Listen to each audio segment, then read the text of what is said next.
जय Jagannath. Geography with Sanjay Purohit YouTube channel को आपण मानक स्वागत करुच्ची। आज आम गोटे गुरुत्वपूर्ण विषय आलोचना करवा।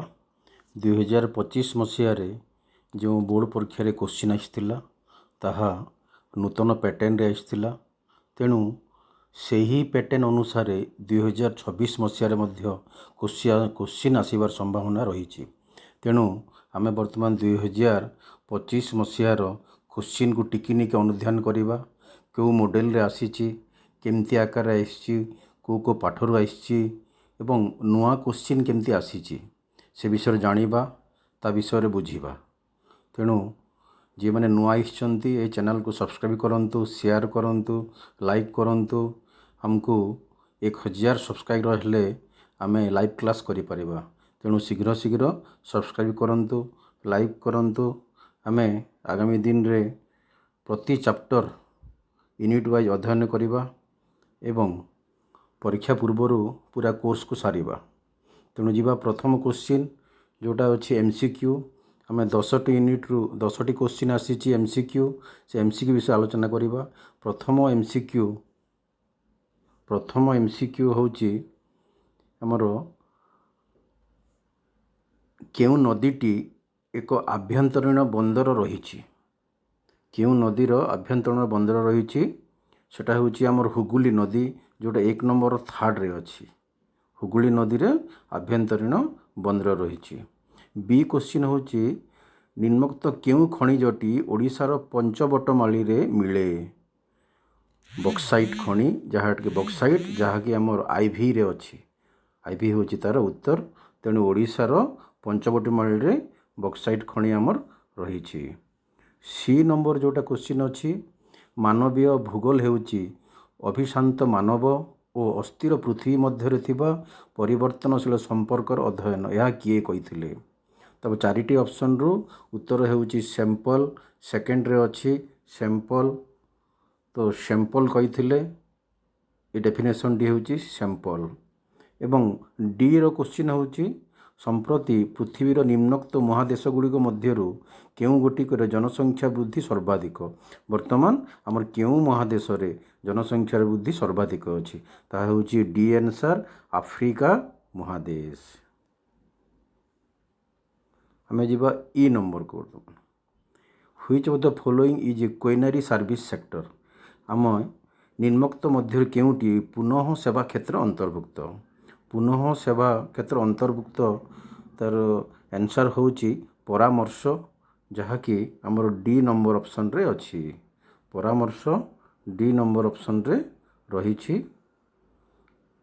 परामर्श डी नंबर ऑप्शन रे रही। एवं परवर्ती क्वेश्चन एफ कमेकन केउ धरणर गमनागमन अटे? कमेकन होची आम गोटे पाइपलाइन, जहाँ कि 3 नंबर रे रही। 3 नंबर रे पाइपलाइन। एवं जी निम्नोक्त मध्यरु किए बृहत सहरांचल उक्तिटी कलना करिथिले? से होचंती सेकेंड रे अच्छी पी गिडिज। पी गिडिज कलना करिथिले। एच क्वेश्चन रे अच्छी निम्नोक्त केंद्र शासित राज्य मानक मध्यरु केउटी रे 2011 मसीहा जनगणना अनुसार जनसंख्यार घनत्व सर्वनिम्न अटे? सर्वनिम्न होची अंडमान निकोबार द्वीपपुंज, जहाँ कि ऑप्शन 3 रे रही। ऑप्शन 3 रे रही। परवर्ती क्वेश्चन होची पोलो और डंगा द्वारा संयुक्त एक नदीर उभय पार्श्व केउ प्रकार ग्राम्य जनबसति गढ़ी उठे? तार उत्तर होची जमज, जहाँ कि डी रे अच्छी। एफ को जीवा आमे निम्नोक्त केउ राज्यटी गच्छित संधव लवण पाई भारत रे प्रसिद्ध? ब्लैक सॉल्ट बा रॉक सॉल्ट पाई केउ राज्य भारत रे प्रसिद्ध? उत्तर होची हिमाचल प्रदेश, जहाँ कि 1 नंबर रे आई रे अच्छी। अनेक समय भूल कर हम राजस्थान को, किंतु राजस्थान होची नॉर्मल सॉल्ट। गुजरात रे भी नॉर्मल सॉल्ट, आंध्र प्रदेश रे भी नॉर्मल सॉल्ट, किंतु रॉक सॉल्ट होची हिमाचल प्रदेश। 2 नंबर होची गुरुत्वपूर्ण। एटा होची Amkar map work, world map. आमे अनेक समय कन्फ्यूज हो जाऊँ वर्ल्ड मैप रो। एवं ये वर्ल्ड मैप रे मानचित्र दिया जाइथि वर्ल्ड रो। आमे केवल सेठी नंबर भी मेंशन थिबो, से चिन्ह जगह रे केवल लिखिबा आमे जगह। तो वर्ल्ड मैप को जाकर देखा और यह खातार संयोग करने को पड़ो ना। तो प्रथम जी वर्ल्ड मैप केमती थाए परीक्षा देखा तापर तार उत्तर केमती करा आमे देखा। वर्ल्ड मैप पाक को जीवा।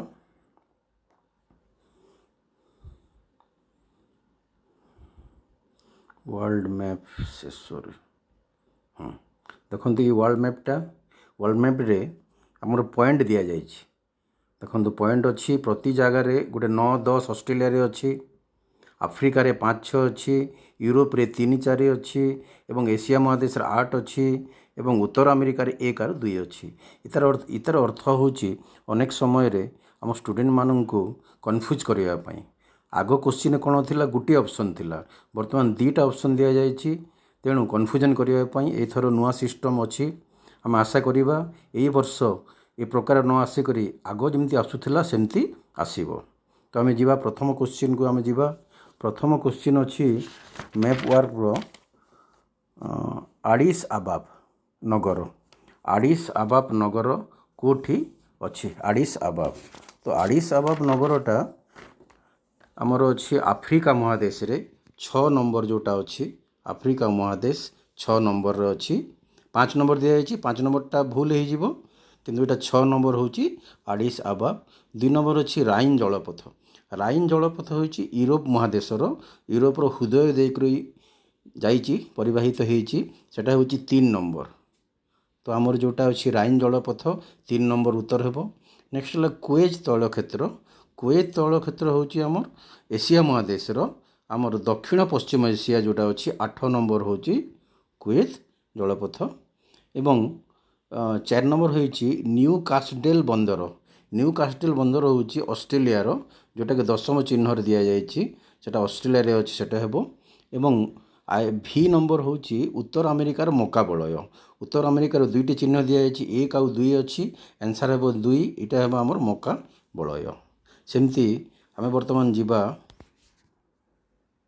भारत मानचित्र पाक को जीवा आमे। तो भारत मानचित्र एवं ओडिशा मानचित्र 2टा जाक संयुक्त हेथिबो। आमे एई इंडिया मैपटी आमे अंकन करिबा एवं एई मैप को आमे निजर उत्तर खातार आमे संयोग करिबा। क्वेश्चन पेपर काढ़ी आमे ताकू उत्तर खातार संयोग करिबा। तो एठी हमर प्रश्न अछि प्रथम प्रश्न अछि नुनमाटी तैल विशोधनागार।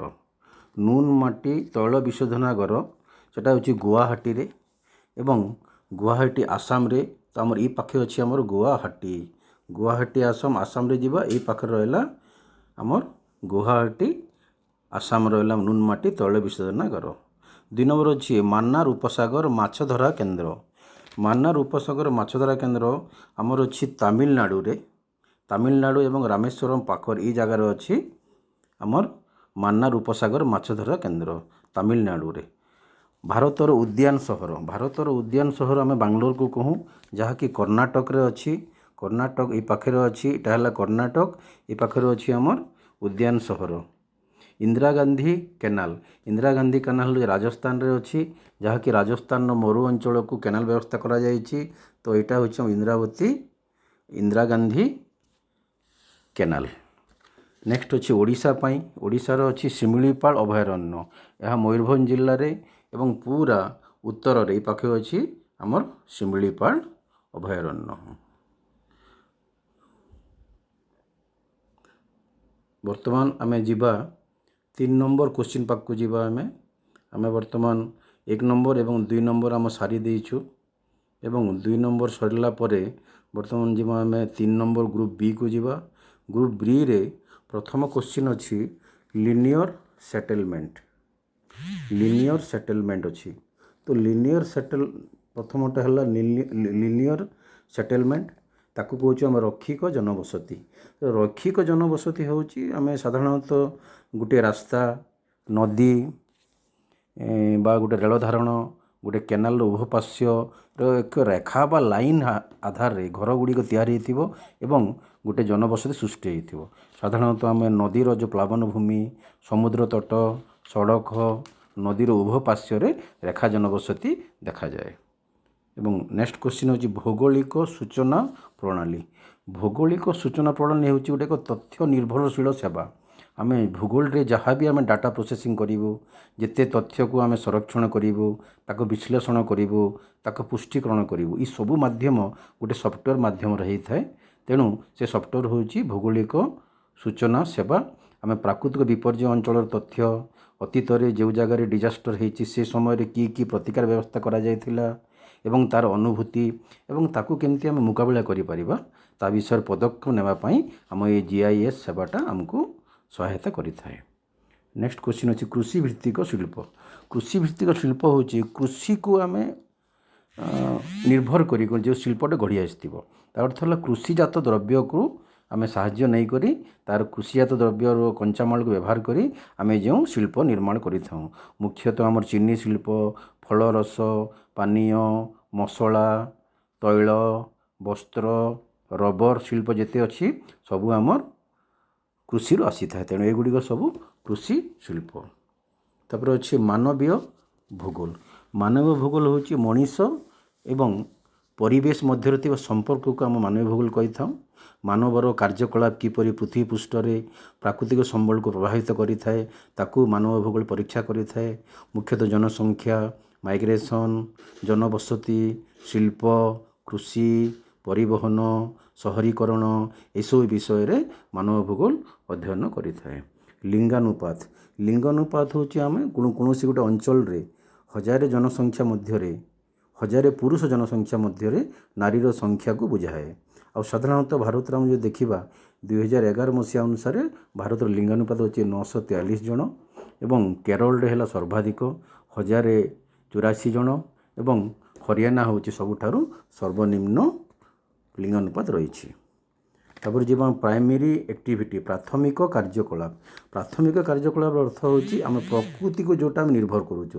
ଆମର ଯେଉଁ କାର୍ଯ୍ୟକଳାପଟା ସିଧାସଳଖ ପ୍ରକୃତି ସହିତ ଜଡ଼ିତ, ଯେମିତି ଆମେ କୃଷି କରିବା, ଜଙ୍ଗଲଜାତ ଦ୍ରବ୍ୟ ସଂଗ୍ରହ କରିବା, ମାଛ ସଂଗ୍ରହ କରିବା, ଖଣି କାର୍ଯ୍ୟକଳାପ କରିବା, ଯାହାକି ସିଧାସଳଖ ପ୍ରାକୃତିକ ପରିବେଶ ସହିତ ଆମେ ଯୋଗାଯୋଗ କରିଥାଉ, ତାକୁ ନିର୍ଭର କରିଥାଉ ଏବଂ ତା ମାଧ୍ୟମରେ ଖାଦ୍ୟ କଞ୍ଚାମାଲ ଆମେ ଉତ୍ପାଦନ କରିଥାଉ।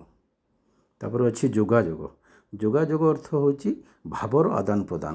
ଆମେ ଦୁଇ ବା ଅଧିକ ବ୍ୟକ୍ତି ମଧ୍ୟରେ ଯଦି ଆଲୋଚନା କରିବା, ବାର୍ତ୍ତା ଦେବା, ମତାମତ ଦେବା, ତଥ୍ୟ ଦେବା, ସୂଚନା ଦେବା, ଏହି ସୂଚନା ତଥ୍ୟର ଆଦାନ ପ୍ରଦାନକୁ ଆମେ ଯୋଗାଯୋଗ କହିଥାଉ।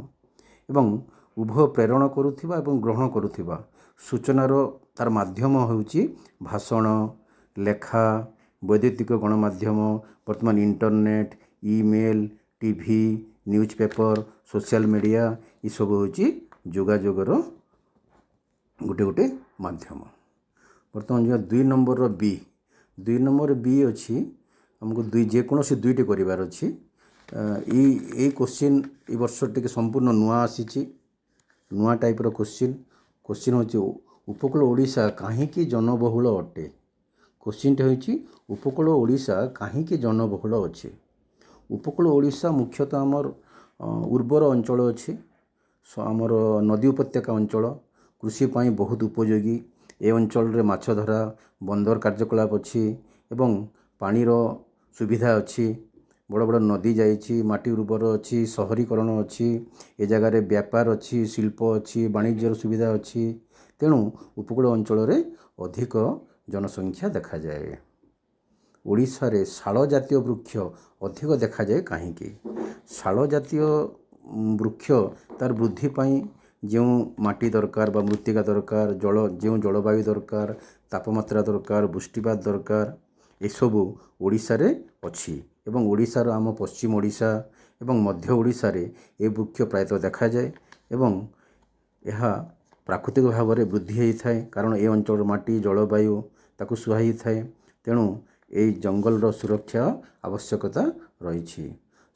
ନେକ୍ସଟ କ୍ୱେଶ୍ଚିନ୍ ଅଛି ସ୍ୱର୍ଣ୍ଣ ଚତୁର୍ଭୁଜ ଭାରତର ପରିବହନ କ୍ଷେତ୍ରରେ ଏକ ମାଇଲ ଖୁଣ୍ଟ କାହିଁକି?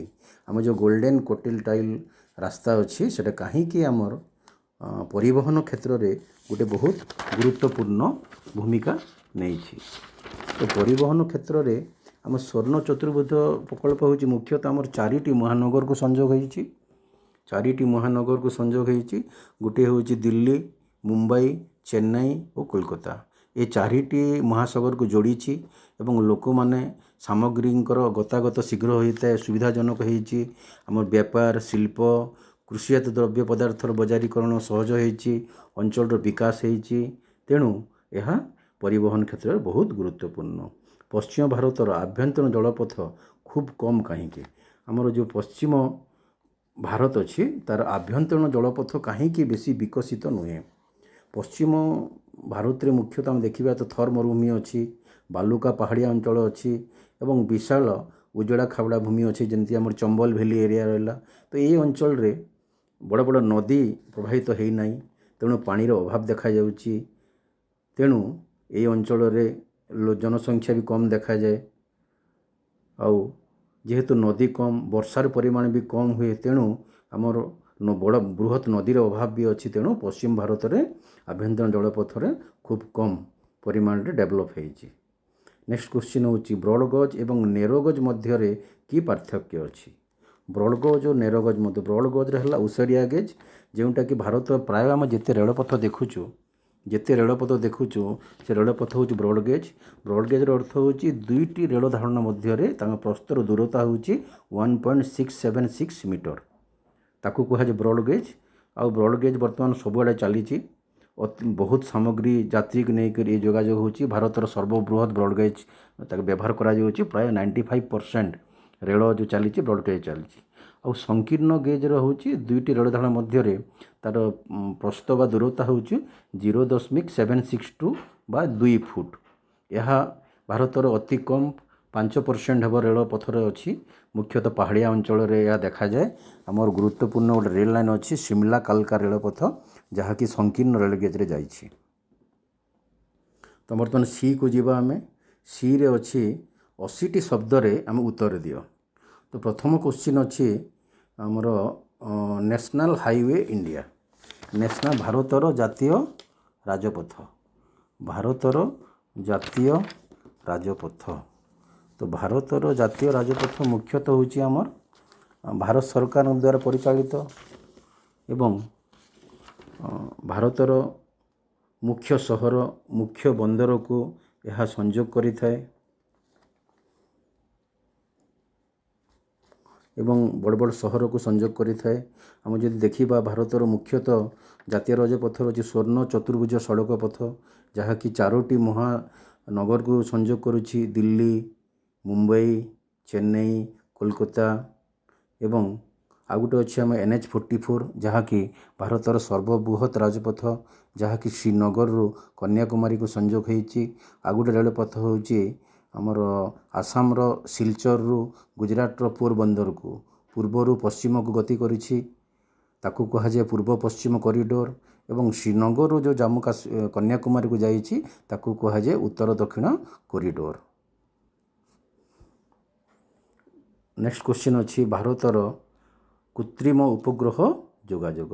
କୃତ୍ରିମ ଉପଗ୍ରହ ଯୋଗାଯୋଗ ହେଉଛି ମୁଖ୍ୟତଃ ଆମେ ବିଭିନ୍ନ ସାଟେଲାଇଟ୍ଟା ପଠାଇଥାଉ। କୃତ୍ରିମ ସାଟେଲାଇଟ୍ ଭାରତରେ ଯେମିତି ଅଛି ଆର୍ଯ୍ୟଭଟ୍ଟ, ଇନସାଟ୍ ବି, କଳ୍ପନା, ଅନେକ ପ୍ରକାର ସାଟେଲାଇଟ୍ଟା ଆମେ ମହାକାଶ ଛାଡ଼ିଛୁ ଏବଂ ଏହା ମାଧ୍ୟମରେ ଆମେ ଯୋଗାଯୋଗ ବ୍ୟବସ୍ଥା ହେଇଥାଏ। ଆମେ ମୋବାଇଲ ଫୋନ୍ର ବ୍ୟବହାର, ଟେଲିଭିଜନ ଦେଖିପାରୁଛୁ, ଆମ ଯେଉଁ ପାଣିପାଗର ପୂର୍ବାନୁମାନ କରିପାରୁଛୁ, ଆମ ଡିଜାଷ୍ଟର ମ୍ୟାନେଜମେଣ୍ଟକୁ ଆମେ ସହାୟତା ହେଇପାରୁଛୁ। ସେଇଟା ହେଉଛି ଆମ ଭାରତର କୃତ୍ରିମ ଉପଗ୍ରହ ଯୋଗାଯୋଗ। ନେକ୍ସଟ କ୍ୱେଶ୍ଚିନ୍ ଅଛି ଯାଯାବର ପଶୁପାଳନ। ଯାଯାବର ପଶୁପାଳନ ଅର୍ଥ ହେଉଛି ଏହା ଗୋଟିଏ ବହୁତ ପୁରାତନ ପ୍ରାୟୋଜନିକ କାର୍ଯ୍ୟକଳାପ, ଯେଉଁଟାକି ଆମର ଘଞ୍ଚ ଜଙ୍ଗଲ ଏରିଆରେ ଆଦିମ ଲୋକମାନେ ପଶୁମାନଙ୍କୁ ନେଇକରି ସେମାନେ ଚଳନ୍ତି। ସେମାନେ ମୁଖ୍ୟତଃ ପଶୁମାନଙ୍କ ଠାରୁ ସେମାନେ ଖାଦ୍ୟ, ପୋଷାକ, ଆଶ୍ରୟସ୍ଥଳ, ଯାତାୟାତ, ପରିବହନ ପାଇଁ ସେମାନେ ନିର୍ଭର କରିଥାନ୍ତି ଏବଂ ଋତୁ ଭିତ୍ତିକରେ ପଶୁର ଖାଦ୍ୟ ଅଭାବ ହେଲେ ସେମାନେ ଗୋଟିଏ ଜାଗାରୁ ଛାଡ଼ି ଆଉ ଗୋଟେ ସ୍ଥାନକୁ ସେମାନେ ଯାଆନ୍ତି। ମୁଖ୍ୟତଃ ଆମର କ୍ରାନ୍ତୀୟ ଆଫ୍ରିକା, ସାହାରା, ଏସିଆ ମରୁଭୂମି, ମେରୁ ଅଞ୍ଚଳ ଏହା ସବୁ ଦେଖାଯାଇଥାଏ। ଏବଂ ନେକ୍ସଟ କ୍ୱେଶ୍ଚିନ୍ ରୋପଣ କୃଷି। ରୋପଣ କୃଷି ଏକ ହେଉଛି ବାଣିଜ୍ୟ କୃଷି ଏବଂ ଏହା ମୁଖ୍ୟତଃ ଅର୍ଥନୈତିକ ଦୃଷ୍ଟିକୋଣ କରାଯାଇଥାଏ ଏବଂ ଏହା ବହୁତ ବଡ଼ ଆକାରରେ କରାଯାଇଥାଏ। ତେଣୁ ଏଠିରେ ପ୍ରଯୁକ୍ତି ବିଦ୍ୟାର ଆବଶ୍ୟକ ହୋଇଥାଏ, ଉତ୍ତମ ପରିଚାଳନା, ବୈଜ୍ଞାନିକ ପଦ୍ଧତି ଆବଶ୍ୟକ ହୋଇଥାଏ। ମୁଖ୍ୟତଃ ଆମେ ଯଦି ଦେଖିବା ବେଲେ ଚା ଚାଷ, କଫି ଚାଷ, ରବର ଚାଷ, ଆଖୁ ଚାଷ, କଦଳୀ ଚାଷ, ପାଇନଆପଲ୍ ଏସବୁ ହେଉଛି ଆମ ବୃକ୍ଷରୋପଣ କୃଷି। ତୃତୀୟ ସ୍ତରୀୟ କାର୍ଯ୍ୟକଳାପ। ତୃତୀୟ ସ୍ତରୀୟ କାର୍ଯ୍ୟକଳାପ ହେଉଛି ଆମର ସେବା କ୍ଷେତ୍ରର କାର୍ଯ୍ୟକଳାପ। ମୁଖ୍ୟତଃ ପ୍ରାଥମିକ ଏବଂ ଦ୍ୱିତୀୟ ସ୍ତରୀୟ ଯେଉଁ କାର୍ଯ୍ୟକଳାପ ଅଛି ତାକୁ ସେମାନେ ସେବା ପ୍ରଦାନ କରିଥାନ୍ତି। ମୁଖ୍ୟତଃ ହେଲା ପରିବହନ, ଯୋଗାଯୋଗ, ବ୍ୟାଙ୍କିଂ ସେକ୍ଟର, ବୀମା, ପର୍ଯ୍ୟଟନ, ସ୍ୱାସ୍ଥ୍ୟ, ଶିକ୍ଷା, LIC ଯେତେ ଅଛି ଯେଉଁ ଜାଗା ଆମେ ସେବା ବଦଳରେ ଆମେ ପଇସା ମିଳିଥାଏ ଆମକୁ। ତେଣୁ ଏହିସବୁ ଯେଉଁ ସେବା ଯେଉଁ ଯୋଗାଇଥାନ୍ତି ଯେଉଁ କାର୍ଯ୍ୟମାନେ ତାକୁ କୁହାଯାଏ ତୃତୀୟ ସ୍ତରୀୟ କାର୍ଯ୍ୟକଳାପ। ସି ନମ୍ବର ଅଛି ଡିଫରେନ୍ସ ବିଟୁଇନ୍। ପ୍ରଥମଟା ଅଛି ଦ୍ୱିପାକ୍ଷିକ ବାଣିଜ୍ୟ ଏବଂ ବହୁପାକ୍ଷିକ ବାଣିଜ୍ୟ। ଦ୍ୱିପାକ୍ଷିକ ବାଣିଜ୍ୟର ଅର୍ଥ ହେଉଛି ଦୁଇଟି ଦେଶ ମଧ୍ୟରେ ସେବା ଓ ଦ୍ରବ୍ୟର ବାଣିଜ୍ୟକୁ ବୁଝାଏ। ଆମେ ଦୁଇଟି ଦେଶ ମଧ୍ୟରେ ଏଗ୍ରିମେଣ୍ଟ ହେବ ଏବଂ ସେହି ହିସାବରେ ଜଣେ ଦେଶ ଯଦି କଞ୍ଚାମାଲ ଦେବ ଆଉ ଗୋଟେ ଦେଶ ତାକୁ ସେ ଦ୍ରବ୍ୟ ନିର୍ମାଣ କରି ସେ ଦ୍ରବ୍ୟକୁ ପଠାଇବ। ତେଣୁ ତାଙ୍କ ଭିତରେ ଏଗ୍ରିମେଣ୍ଟ ହୁଏ ଏବଂ କମ୍ ଟ୍ୟାକ୍ସ ଦେଇକରି ସେମାନେ ବିଜନେସ୍ କରନ୍ତି। ଏହି ଦୁଇଟି ଦେଶର ଅର୍ଥନୈତିକ ବିକାଶରେ ଏହା ସହଯୋଗ ହୋଇଥାଏ। ଏବଂ ବହୁପାକ୍ଷିକ ବାଣିଜ୍ୟ ଅର୍ଥ ହେଉଛି ଆମେ ଦୁଇ ବା ଅଧିକ ଦେଶ ସହିତ ବାଣିଜ୍ୟ କାରବାର କରିବା ଏବଂ ଆମର ଆବଶ୍ୟକତା ଯାହା ଅଛି ଆମେ ଆଉ ଗୋଟେ ଦେଶରୁ ଆଣିବା। ତେଣୁ ଅନେକ ଦେଶ ସହିତ ଆମେ ବାଣିଜ୍ୟ କରିଥିବା ଏହା ଆମ ଯେଉଁଟା ବିଶ୍ୱକରଣୀୟ ପାଇଁ ପ୍ରୋତ୍ସାହନ ଦେଇଥାଏ। ତେଣୁ କେତେକ ଦେଶ ମୋଷ୍ଟ ଫେଭରେବଲ୍ ନେସନ୍ର ମାନ୍ୟତା ଦିଅନ୍ତି। ଯେଉଁ ଦେଶକୁ ତାଙ୍କର ସୁହାଏ ତାକୁ ସେମାନେ କମ୍ ଟ୍ୟାକ୍ସ ମାଧ୍ୟମରେ ଅନେକ ଜିନିଷପତ୍ର ବାଣିଜ୍ୟ କରିଥାନ୍ତି। ନେକ୍ସଟ ଅଛି ଭୋଲ୍ଗା ଜଳପଥ ଓ ସେଣ୍ଟ ଲରେନ୍ସ ଜଳପଥ। ଭୋଲ୍ଗା ଜଳପଥ ଏବଂ ସେଣ୍ଟ ଲରେନ୍ସ। ତ ଭୋଲ୍ଗା ଜଳପଥ ରୁଷିଆର ଗୋଟେ ହେଲା ମୁଖ୍ୟ ଆମର ଜଳପଥ ଭୋଲ୍ଗା ଜଳପଥ, ଯାହାକି ୟୁରୋପ ଆଉ ରୁଷିଆ ମଧ୍ୟରେ ବାଣିଜ୍ୟ କାରବାରରେ ସହାୟକ ହୋଇଥାଏ। ଆଉ ଏଇ ଜଳପଥ ଗୋଟେ ମାନବ ନିର୍ମିତ ଜଳପଥ। ଆଉ ଭୋଲ୍ଗା ନଦୀର ବହୁତ ଲମ୍ବା, ପାଖାପାଖି 11,200 କିଲୋମିଟର ଲମ୍ବା ଅଛି ଏବଂ ଏହା କାସ୍ପିଆନ୍ ସାଗର ସହିତ ସଂଯୋଗ ହୋଇଛି। ସେଣ୍ଟ ଲରେନ୍ସ ନଦୀ ଜଳପଥ। ସେଣ୍ଟ ଲରେନ୍ସ ନଦୀ ଜଳପଥ ଆମର ମୁଖ୍ୟତଃ ଆମର ଆମେରିକାରେ ଅଛି ଆମର ଏଇଟା। ତ ସେଣ୍ଟ ଲରେନ୍ସ ହେଉଛି ଅନେକ ଗୁଡ଼ିଏ ହ୍ରଦର ମିଶ୍ରଣରେ ହେଇଛି। ତ ଆମ ଗ୍ରେଟ୍ ହ୍ରଦ ଯାହାକି ଆଟଲାଣ୍ଟିକ୍ ମହାସାଗରକୁ ସଂଯୋଗ ହେଉଛି। ଏହା ମୁଖ୍ୟତଃ ଆମର ଯୁକ୍ତରାଷ୍ଟ୍ର ଆମେରିକା, କାନାଡ଼ା, ୟୁରୋପ ସହ ବାଣିଜ୍ୟ କାରବାରରେ ସହାୟକ କରିଥାଏ। ଆଉ ଗୋଟେ ଅଛି ଆମର ପାନାମା କେନାଲ। ପାନାମା କେନାଲଟା ହେଉଛି ମାନବ ନିର୍ମିତ କେନାଲ। ଏହା ମୁଖ୍ୟତଃ ଆମର ଯେଉଁଟା ଅଛି ଭୂମଧ୍ୟ ସାଗର ଏବଂ ଲୋହିତ ସାଗରକୁ ସଂଯୋଗ କରିଥାଏ। ଭୂମଧ୍ୟ ସାଗର ଓ ଲୋହିତ ସାଗର ସଂଯୋଗ କରିଥାଏ। ଆମର ଇଜିପ୍ଟରେ ଥିବା ଯେଉଁଟା ଆମର ଶହୀଦ ବନ୍ଦର ଏବଂ ଆମର ଦକ୍ଷିଣରେ ଅଛି ସୁଇଜ୍ ବନ୍ଦର, ଏ ଦୁଇଟା ବନ୍ଦରକୁ ସଂଯୋଗ ହୋଇଛି ଯାହାକି ଭୂମଧ୍ୟ ସାଗର ଏବଂ ଲୋହିତ ସାଗରକୁ ସଂଯୋଗ କରିଛି। ଆଉ ଏହା ମଧ୍ୟ ଆମେରିକାରେ ରହିଛି। ଆମ ଆଟଲାଣ୍ଟିକ୍ ସୁଏଜ୍ କେନାଲ ପରେ ଅଛି ପାନାମା କେନାଲ ପରେ ଅଛି ଆମର ସୁଏଜ୍ କେନାଲ। ସୁଏଜ୍ କେନାଲ ଗଲା, ନେକ୍ସଟ ହେଉଛି ପାନାମା କେନାଲ। ପାନାମା କେନାଲ ହେଉଛି ଆଟଲାଣ୍ଟିକ୍ ମହାସାଗରକୁ ପ୍ରଶାନ୍ତ ମହାସାଗରରେ ସଂଯୋଗ କରିଥାଏ ଏବଂ ଏହା ପାନାମା କେନାଲ ହେଉଛି ମୁଖ୍ୟତଃ ଆଟଲାଣ୍ଟିକ୍ ମହାସାଗରରେ ଥିବା କୋଲୋନ ବନ୍ଦର ଯେଉଁଟା ଅଛି ଏବଂ ପ୍ରଶାନ୍ତ ମହାସାଗରରେ ଯେ ପାନାମା ବନ୍ଦର ଅଛି ଏ ଦୁଇଟି ବନ୍ଦରକୁ ସଂଯୋଗ କରିଥାଏ।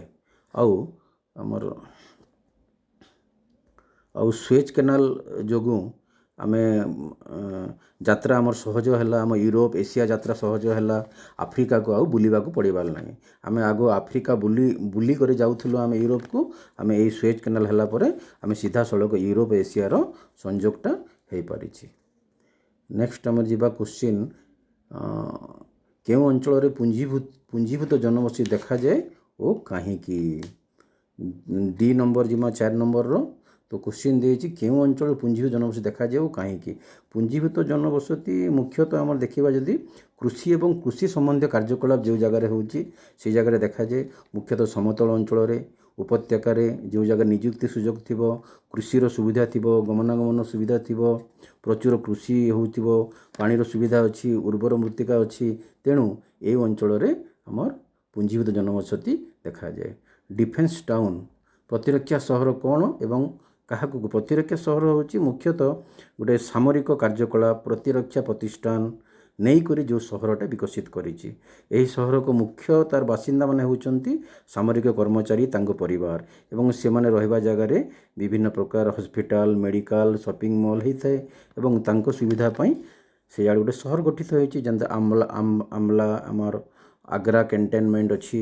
ତ ଏଇଟା ହলো ପ୍ରତିରକ୍ଷା ସମ୍ବନ୍ଧୀୟକୁ ନେଇକରି ଯେଉଁ ସହରଟା ଗଢ଼ି ଉଠିଛି। ଡି ହେଉଛି କାରଣ ଦର୍ଶାଅ। କାରଣ ଦର୍ଶାଅ ହେଉଛି ସୌରଶକ୍ତି ଉତ୍ପାଦନ କ୍ଷେତ୍ରରେ ଭାରତର ସମ୍ଭାବନା ଅଧିକ। ତ ଭାରତ ସମ୍ଭାବନା ଅଧିକ ରହିବା ଅର୍ଥ ହେଉଛି ଭାରତ କ୍ରାନ୍ତି ଅଞ୍ଚଳ ଅବସ୍ଥିତ ଏବଂ ଅଧିକ ସୌରଶକ୍ତି ଉତ୍ପାଦନ କରିବା ଉଚ୍ଚ ସମ୍ଭାବନା ରହିଛି। ଭାରତରେ ବର୍ଷ ସାରା ସୂର୍ଯ୍ୟକିରଣ ପାଇଥାଏ ଏବଂ ଲମ୍ବା ସୌର ଦିନ ଭାରତ ରହିଥାଏ। ତେଣୁ ଭାରତର ସବୁ ଅଞ୍ଚଳରେ ଯେଉଁଟା ଆମର ସୌର ବିକିରଣଟା ସବୁ ଅଞ୍ଚଳରେ ପହଞ୍ଚିଥାଏ। ତେଣୁ ସୌରଶକ୍ତି ଉତ୍ପାଦନରେ ଭାରତର ସମ୍ଭାବନା ଅଧିକ ରହୁଛି। Chotanagpur plateau is famous for industry. ସାଧାରଣତଃ ଛୋଟନାଗପୁର ମାଳଭୂମି ଶିଳ୍ପ ପାଇଁ ପ୍ରସିଦ୍ଧ କାହିଁକି? ଛୋଟନାଗପୁର ମାଳଭୂମି ହେଉଛି ଭାରତର ଏମିତି ଗୋଟେ ଅଞ୍ଚଳ ଯେଉଁଠାରେ କି ସବୁ ପ୍ରକାର ଖଣିଜ ଦ୍ରବ୍ୟତା ମିଳିଥାଏ।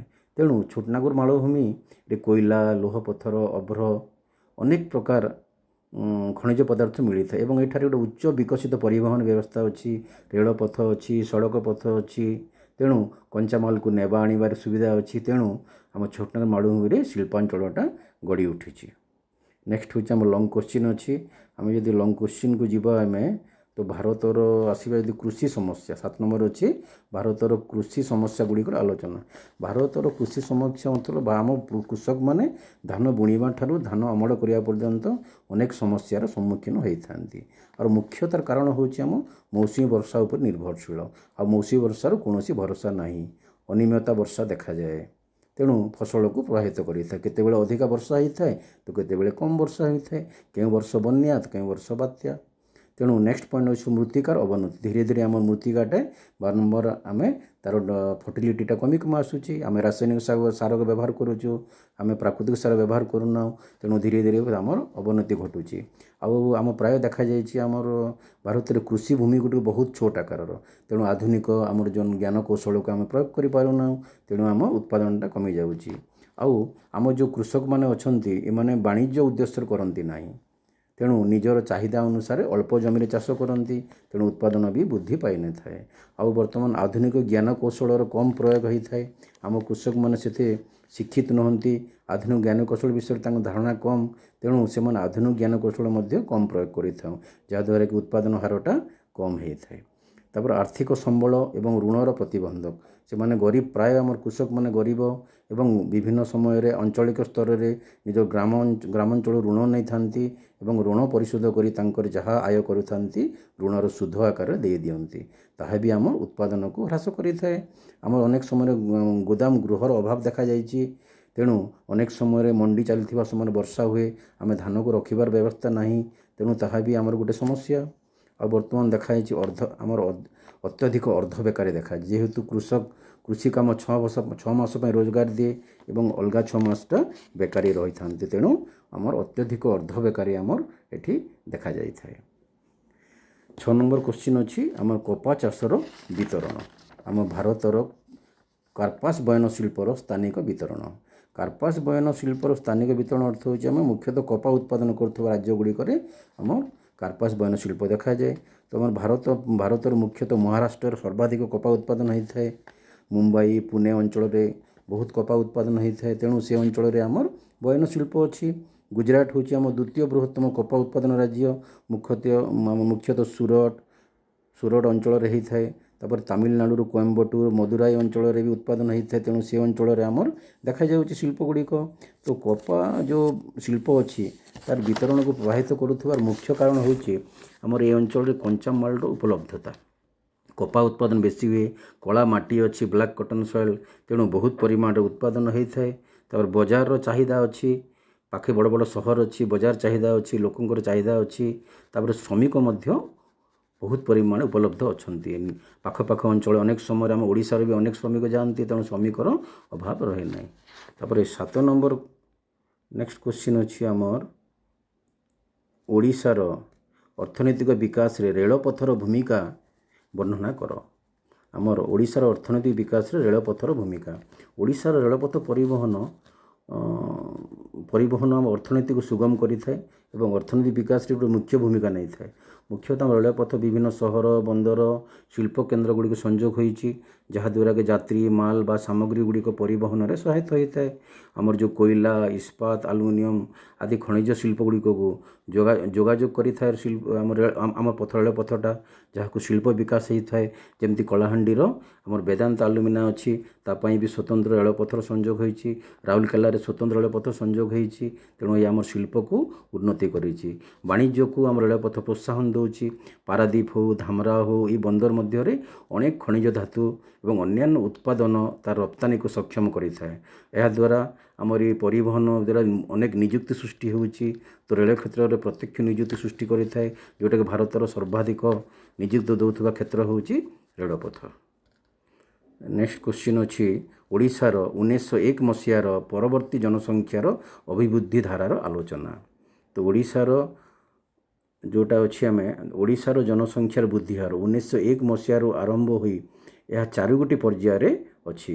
1901ରୁ 1921 ମଧ୍ୟରେ ଅତ୍ୟଧିକ ମୃତ୍ୟୁହାର ସହ ଦୁର୍ଭିକ୍ଷ ଯୋଗୁଁ ନିମ୍ନ ବୃଦ୍ଧି ହାର ହୋଇଥିଲା। ଆମର 1901ରୁ 1921ରେ ବହୁତ ମୃତ୍ୟୁହାର ହୋଇଥିଲା, ଦୁର୍ଭିକ୍ଷ ପଡ଼ିଥିଲା, ଦୁର୍ଭିକ୍ଷ ଜନ ବହୁତ ଲୋକ ମରିଯାଇଥିଲେ। ତେଣୁ ନିମ୍ନ ବୃଦ୍ଧି ହାର ହୋଇଥିଲା। 1911 ମସିହାରୁ 1921 ମସିହାରେ ଜନସଂଖ୍ୟା ନକାରାତ୍ମକ ବୃଦ୍ଧି ଘଟିଥିଲା। ଆମର ମୁଖ୍ୟତଃ ଜନସଂଖ୍ୟା ହାରଟା କମି ଯାଇଥିଲା। ଆଉ 1921ରୁ 1951 ମସିହାରେ ଆମର ଯେହେତୁ ମେଡ଼ିକାଲର ସାଂଶୋଧନ ବୃଦ୍ଧି ହେଲା, ସ୍ୱାସ୍ଥ୍ୟ ସେବାରେ ଉନ୍ନତି ହେଲା, ଲୋକମାନେ ସଚେତନ ହେଲେ, ତେଣୁ ମଧ୍ୟମ ଧରଣ ଜନସଂଖ୍ୟାର ବୃଦ୍ଧି ଘଟିଲା। 1951 ଓ 1981 ମସିହା ମଧ୍ୟରେ ମୃତ୍ୟୁହାର ଅବନତି ହେଲା। ମୃତ୍ୟୁହାର ଧୀରେ ଧୀରେ କମିବାକୁ ଲାଗିଲା, କାରଣ ଲୋକମାନେ ଶିକ୍ଷିତ ହେବା ସହିତ ତାଙ୍କର ଜୀବନ ଧାରଣର ଶୈଳୀଟା ଉନ୍ନତ ହେଲା ଏବଂ ଜନସଂଖ୍ୟା ବୃଦ୍ଧି ହେଲେ ତାର ପରିଣାମ କ'ଣ ହୁଏ ଲୋକ ଜାଣିଲେ ଏବଂ ଧୀରେ ଧୀରେ ଆମର ବୃଦ୍ଧି ହାରଟା ଟିକେ କଣ୍ଟ୍ରୋଲରେ ହେଲା। ଏବଂ 1981ରୁ 2011 ମସିହାରେ ଆମର ଜନ୍ମ ହାରଟା ଅବନତି ହେଇଛି ଏବଂ ଧୀର ବୃଦ୍ଧି ହେଇଛି। ପରିବାର ନିୟୋଜନ ଅନେକ ମାଧ୍ୟମରେ ଆମର ଜନସଂଖ୍ୟାଟି ଧୀରେ ଧୀରେ ଅବନତି ଘଟିଛି। ତ ଡିୟର ଷ୍ଟୁଡେଣ୍ଟ, ବର୍ତ୍ତମାନ এই ଜିଓଗ୍ରାଫି ୱିଥ୍ ସଞ୍ଜୟ ପୁରୋହିତ এই ଚ୍ୟାନେଲକୁ ଲାଇକ୍ କରନ୍ତୁ, ଆମେ ସେୟାର କରନ୍ତୁ ଏବଂ ଭଲ ଲାଗିଲେ କମେଣ୍ଟ ବକ୍ସରେ ଗୁଡ୍ ମର୍ଣ୍ଣିଂ ସାର୍ ଲେଖନ୍ତୁ। ଆଶା କରିବି ଆପଣଙ୍କୁ ଏହି ଚ୍ୟାନେଲ ଏହି ତଥ୍ୟ ଭଲ ଲାଗୁଥିବ ଏବଂ ଆପଣମାନେ ସେୟାର କରିବେ, କମେଣ୍ଟ କରିବେ, ମୁଁ ଉତ୍ସାହିତ ହେବି। ଏବଂ 1000 ଜଣ ଯଦି ଆମେ ସବସ୍କ୍ରାଇବର ହେଲେ ଆମେ ଲାଇଭ୍ କ୍ଲାସ୍ କରିପାରିବା।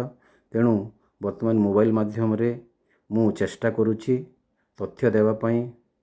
ତେଣୁ ଆଗାମୀ ଦିନରେ ଯେମିତି ଆମେ ଲାଇଭ୍ କ୍ଲାସ୍ କରିବା, ତେଣୁ ସେ ପାଇଁ ଶୀଘ୍ର ତାକୁ ଆମେ ଲାଇକ୍ କରନ୍ତୁ, ସେୟାର କରନ୍ତୁ ଏବଂ ଏହାକୁ ଆଗାମୀ ଦିନରେ PDFର ବ୍ୟବସ୍ଥା କରାଯିବ ଏବଂ PDF ବି ଦିଆଯିବ। ତେଣୁ ଯେତେ ଶୀଘ୍ର ଆମେ 1000 ସବସ୍କ୍ରାଇବ୍ କରିବା, ତାହେଲେ ଆମେ ଶୀଘ୍ର ଲାଇଭ୍ କ୍ଲାସ୍ଟା କରିପାରିବା। ତେଣୁ ଏତେ ସମୟ ଧରି ଶୁଣିଥିବାରୁ ବହୁତ ବହୁତ ଧନ୍ୟବାଦ। ପରବର୍ତ୍ତୀ ଆମର କ୍ଲାସ୍ଟା ଆଗାମୀ କ୍ଲାସ୍ଟା ହେବ ମ୍ୟାପ୍ ୱାର୍ ବିଷୟରେ। ତେଣୁ ବହୁତ ବହୁତ ଧନ୍ୟବାଦ। ଜୟ ଜଗନ୍ନାଥ।